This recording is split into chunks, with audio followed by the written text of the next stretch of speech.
Have you ever had this experience? You want connection, you like someone, you feel close and it's going well, and then something inside you tightens. You start to feel overwhelmed, irritable, perhaps a little numb, restless, maybe even trapped, and you're needing space like now. Or maybe you're on the other side of it. You feel someone pulling away that you really like, and you can't figure out why.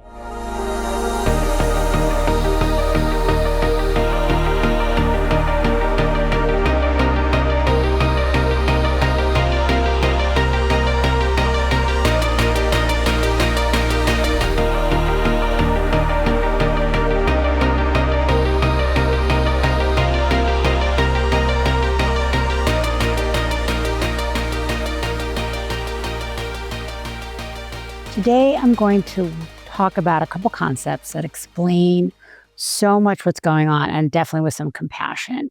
It's a term called intimacy tolerance. Hi, my friends, my name is Dr. Lauren here, and I stumbled onto this great article in Psychology Today by Dr. Claudia Six that named this idea called intimacy tolerance, about the kind of closeness your nervous system can actually hold before it starts to feel overwhelmed. So basically, this is what we call a threshold. It's a line between feeling nourishing and good, and it feels like it's too much. Because the reality is for us is that many people can, have different levels of being able to handle closeness, feel good about it. And it doesn't have anything to do with our desire. It has to do with what our nervous system can actually hold. And it's definitely usually like under our awareness. So you may have heard something called window of tolerance. I speak about it in some earlier videos. This is about how much our nervous system can handle stress, how much it can handle vulnerability, how much it can handle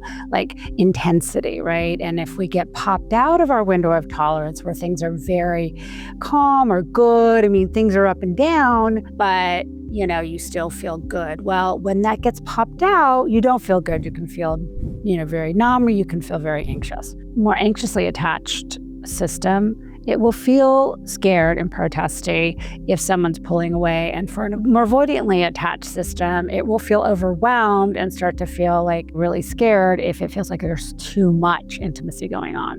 This is also a nature-nurture thing, which is what I talk about a lot for those of you who've been following my work. It's not just all nature. It's just not all trauma. It's kind of what we're born with. All kids are born with their own personality and their own style and our own systems. Some kids can handle a lot of closeness. Some kids can't. Some kids like touch. Some kids don't. Also, at the same time, say, your caregiving didn't need an ability to handle or understand what you really needed, and you felt imposed upon in the way that you were taken care of and the way you were held, the way you were regulated. It can impact how you are later in life around intimacy. So the body goes into this thing that we call protection mode. It knows how to take care of you, especially the nervous system. That is our fight, flight, and freeze response, and it's there to protect you at all times. And it connects to our relationship with intimacy. And so when two people come together and they're starting to get really interested in each other, but they have these different personality styles and different backgrounds and different intimacy tolerance, that initially might be overridden from the excitement and all of it. But over time, that really can show up. And some might want more closeness and want more vulnerability, and some might want more space. When it's hard to discuss that in the beginning, you can get destabilized, and it's even harder and harder to have those conversations unless it's sort of discussed early on. That's why I really like to talk about these things, because you don't want to get into that sort of pursue, withdraw dynamic that so many of us can, especially in lesbian and queer relationships, if it's really difficult to talk about what's going on. This is sort of the emotional aspect of it, but there's also a physical component to it, because obviously when we're physically intimate with somebody, that opens us up. It's like that desire, that arousal can open us up for that time being, and it can really lowers all our defenses, and we're just all in. But really then later on, how we feel about it can be unpredictable. For some, they'll continue to want the intimacy, and for some, their system will start to go oh, wow, that was a lot. I need to withdraw. And then you might have that, again, that like pursue or withdrawal kind of feeling where it's like someone's abandoned you after this really intimate experience. And you're like, wow, I really like her. That was so close. I want that to continue. Where'd she go? And then that can activate the abandonment stuff that you have from earlier. And this can create all of that like scariness issues that we see that can happen early on in any relationship, or even later on, after the commitment's set and you two are like, we're in this together. And then the intimacy tolerance window can show up in a way where it's like, oh, I really committed to this. I don't know if I can do that, or I want to stay committed. However, I need to really keep taking care of myself while in this relationship. And this is all out of our awareness. Or the person might be like, I want to feel close all the time. And that's actually not good for you over time either, because you may be giving away too much of yourself. So this is a really important part of the romantic piece in relationships, but this also can really show up in our friendships. And I think many of you can sort of sit here and think about some relationships where you felt really, really close at times and you felt like you could be really real with each other. And again, there seems to be a withdrawal. There seems to be a pullback, or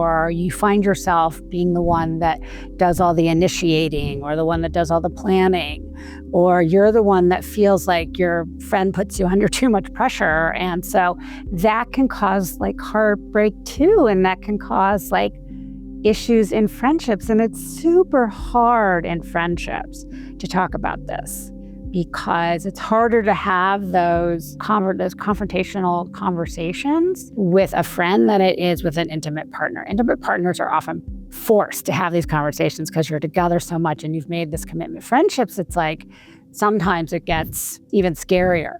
But I see this dynamic in all kinds of relationships. I feel that it's so important that we keep having these conversations so we're not just acting them out or doing them unconsciously, because awareness around it, when we sort of stop acting out the unconscious contract, things can really change. Relationships can feel safer, richer, more dynamic, more interesting. Yes, this takes work, but we're all human beings. We all kind of often need to work on our intimacy. And intimacy, requires presence as well, attunement and emotional availability. For some systems, that may cause some panic. For others, it may cause so much joy and happiness. But either way, if you can stay in it together, it can really change how you feel safe with each other and how close you can feel. And it doesn't mean you have to do this all the time either. But every once in a while, really long-term good friendships, this will most likely come up.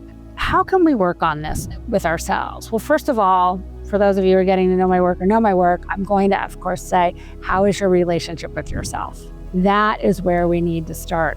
We are self-regulating and co-regulating. This is the dance we do as humans in this world. It's so important to learn kind of the language of both of those. But it must start with our own self-regulation, because then we're projecting less and acting out less, and we're taking care of ourselves first. That requires the inner work I talk about so much as well, doing the trauma and the attachment work. And then we can go and start doing the other work with other people, or we can start doing the trusting that we'll be there for ourselves no matter what, even if sometimes it's really scary and really hard to do this kind of work. The other thing we can start doing is nervous system regulation, really recognizing what are the ways that your system downregulates. A lot of times our nervous system will get stuck in overregulation or underregulation. And what are the things that help you get out of that? For underregulation, it could be moving. For overregulation, it can be breathing exercises. These are the kind of things that we can really do. If you find yourself keep getting into sort of the same relationship patterns, and you resonated with some of the things I'm talking about today, and you thought okay, I find myself doing this, I have some free resources for you to help you stop looping in these same patterns over and over again, ways to help you start naming these patterns, pattern interrupters, I like to call them. So down below, this video, there'll be a way to download an ebook I've created about this, Love Without Limits. That's also followed by a 5-day email with a lot of other nice resources in there for you to learn some tools about how to take care of yourself in this. Stop living in a place of just always being protective. As always, thank you so much for joining me today. So appreciate you taking your time. I know we're all so busy. Please, down below, look at all the ways you can stay in touch with me. If you liked today's video, please do a thumbs up, subscribe. I'm so excited building this right now. I've got just so many fun ideas I'll be bringing forth and a lot of great things that you can find on my website as well. Till next time, thanks.